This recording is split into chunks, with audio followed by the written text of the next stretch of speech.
Magandang buhay mga kapatid, welcome back po muli sa ating channel. Ngayong araw ay gagawa po tayo ng guava jam. Ito, mga nasungkit natin kanina sa ating tanim na bayabas. Ito po, yung iba sobra na po sa hinog, yung iba tama lang. Gagawin po natin itong guava jam mamaya-maya. Ito po, tinanggal natin yung magkabilaan dulo niya. Ito, yan. Tapos yun dito, tinanggal po natin yun, kaya ganito. Tapos hihiwain po natin yan sa apat. Yan. Pagkatapos, paghihiwalayin po natin yung itong balat niya at saka itong buto. Ito na po siya mga kapatid, yan. Bale, tinimbang po natin to, umabot po siya ng mahigit sa kalahating kilo. Ang ratio pala ng mixing natin is 1:1. Halimbawa, kung 1.5 kilo po ito, so yung sukal na ilalagay po natin is 1.5 rin. Paalala pala mga kapatid, yung gagawin nyo pong guava jam, yun po yung hinog na. O kaya ay malapit na mag-overripe. O overripe, pwede rin po, para hindi sayang. Ito naman pong balat ng bayabas, lulutuin po natin to ng separate sa buto. Parehas po natin itong nilalaga hanggang sa lumambot na lumambot saka natin dudurugin. Parehas po sila. Pero hiwalay lang po ng lutuan. Kasi ito, sasalain po natin ito mamaya para ma-separate po natin yung mga buto. Hindi po may sama. Ito na po siya. Sinalang na po natin sa kalan. Nilagyan na po natin ng tubig. Pakukuluan po natin to hanggang sa pwede na nating durugin. Hindi po akong bibigay ng oras kung gaano katagal ito. Pero ang importante po mapalambot natin siya at madurog po natin na maayos. Tapos yung dami po ng tubig, kung ano rin po ang dami ng bayabas. Yun lang po. Takpan na rin po natin. Balikan natin mamaya. Ito naman po yung bayabas natin na may mga buto. Yung hiniwalay po natin. Ganon din po ang dami ng tubig. Hanggang sa matakpan lang din po natin yung bayabas. At hayaan po natin na lumambot siya para madurog din po natin. Wala rin po ng oras ito. Ang importante, huwag po tayo matuyuan ng tubig. Amoy na yung bayabas.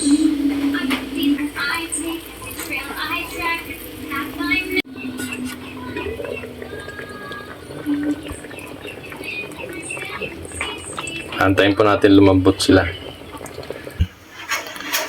Gagawin po natin, sasalain po natin ito. Ito po. Ayan, salin natin. Grabe po ang bango, mga kapatid. Tapos itong isa, sa tingin ko malambot na rin po ito. Iaahon po natin to, sasalain din po natin para madigdig ba. At pipinuhin natin ito o dudurugin po. Ito lang po gagawin natin. Ayan. Hanggang sa makuha po natin yung mga sobrang laman. Ganun lang po.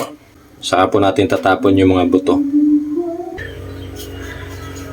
Nasala na po natin. Ayan. Ihahalo natin ito mamaya doon sa may balat. Ito naman pong mga buto, pwede na po natin itapon to. Kunin na po natin ito mga balat at dudurugin na po natin. Ito na po. Ganun din po gagawin natin. Tulungan lang natin siya na durugin para hindi tayo mahirapan na magluto mamaya mga kapatid. Ito na po. Nadurog na po natin. Yung iba pumunta po sa ilalim. Yan. Ito niya. Tapos babalik po natin yan sa sabaw niya mismo. Tapos dadagdagan na po natin ng asukal. Ito na po yung nadurog o na-puree natin mga kapatid. Magkasama na po rito yung puree ng buto at saka ng balat. Tapos babalik na po natin to sa lutuan. Tapos dadagdagan na po natin ng asukal. Marami-rami po ito mga kapatid kapag naluto po. Maraming palaman po ito. Ihalo na po natin yung 1 kilong asukal.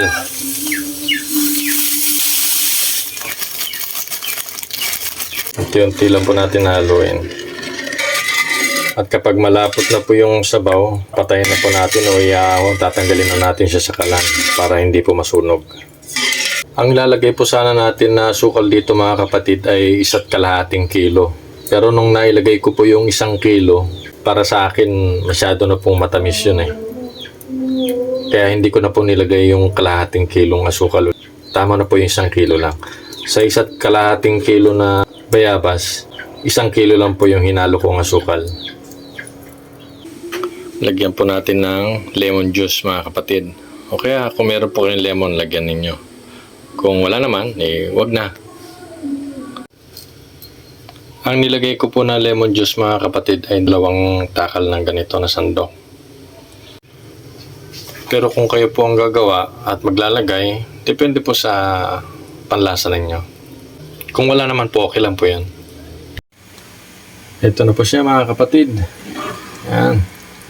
Napakalapot na po.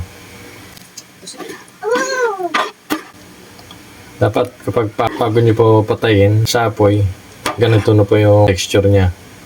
Malapot na malapot. Antayin na lang po natin itong lumamig tapos saka natin nilalagay sa na-sterilize na garapon. Makikita nyo po mga kapatid kapag lutong-luto na siya. Yung mga balat niya halos makintab na. Ito na po. Naka-sterilize na po yung lahat ng ating gagamitin. Yung mga garapon na paglalagyan po ng guava jam, yung panandok, yung mga takip na steril na po yan. Ito na po, malamig na po yung ating guava jam. So, pwede na po nating ilagay sa garapon. Malapot na po. Lalo na pag nailagay na po natin ito sa rep, mas lalapot po siya.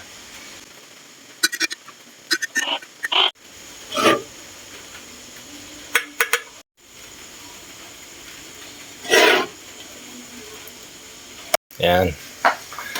Ang dami nating in-sterilize na lagayan pero dito lang pala sa isang malaki kulang pa. Yan. Pero pang 3 lagayan na hindi nalagyan.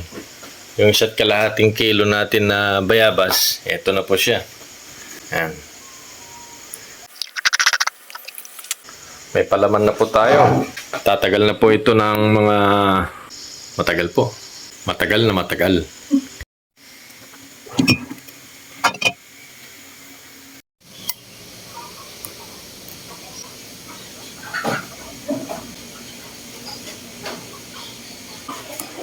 Tingnan nyo po yung texture niya after natin na may lagay po sa rep. Ito, masyado na malapot.